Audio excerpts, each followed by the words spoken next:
In diesem Video zeige ich dir, wie du deinen ZS- oder EC-Steuersatz einbaust.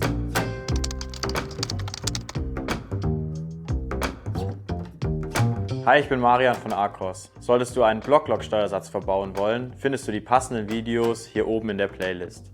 Und wir starten jetzt mit den Werkzeugen für den Einbau deines ZS- oder EC-Steuersatzes. Für den Einbau benötigst du Reinigungsequipment, das DIY-Tool mit den passenden 17er Gabelschlüsseln, ein Imbus-Tool und Steuersatzfett.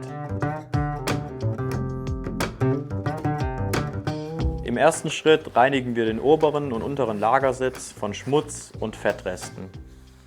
Im zweiten Schritt bauen wir das Steuersatzunterteil ein. Dazu fetten wir den unteren Lagersitz und setzen dann das DIY-Tool mit dem unteren Steuersatz an. Achte darauf, dass das untere Steuersatzteil mit der Lagerseite auf dem Einpressadapter sitzt.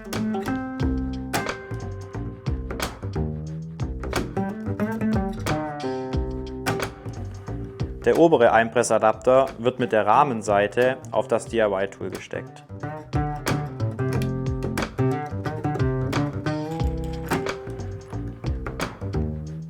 Jetzt nimmst du die beiden 17er Gabelschlüssel, setzt sie am DIY-Tool an und schraubst dann die obere Mutter fest und achtest darauf, dass die Lagerschale gerade in den Rahmen eingepresst wird.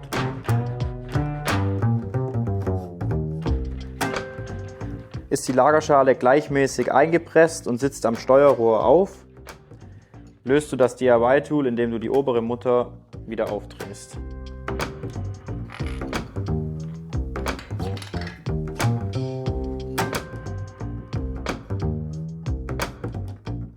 Im dritten Schritt pressen wir das Steuersatzoberteil in den Rahmen ein. Dazu fetten wir ebenfalls den Lagersitz und setzen dann das DIY-Tool an.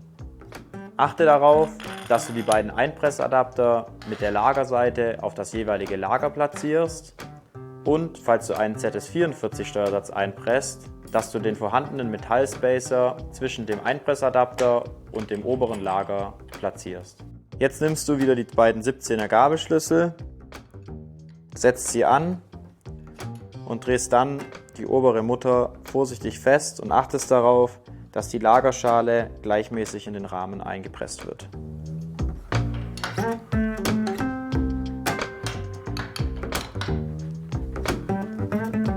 Liegt die Lagerschale an dem Steuerrohr auf, können wir die Mutter vom DIY-Tool lösen und das DIY-Tool entfernen.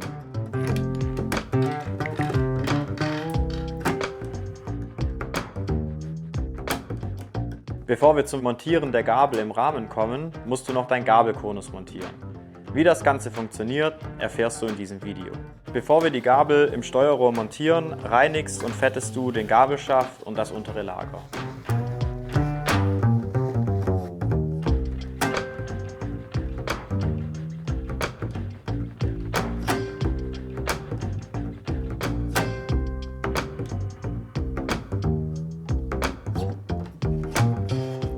Jetzt fetten wir das obere Lager, fixieren dann den Gabelschaft mit dem Zentrierring und setzen dann den Steuersatzdeckel, die passende Anzahl an Spacer und den Vorbau auf den Gabelschaft.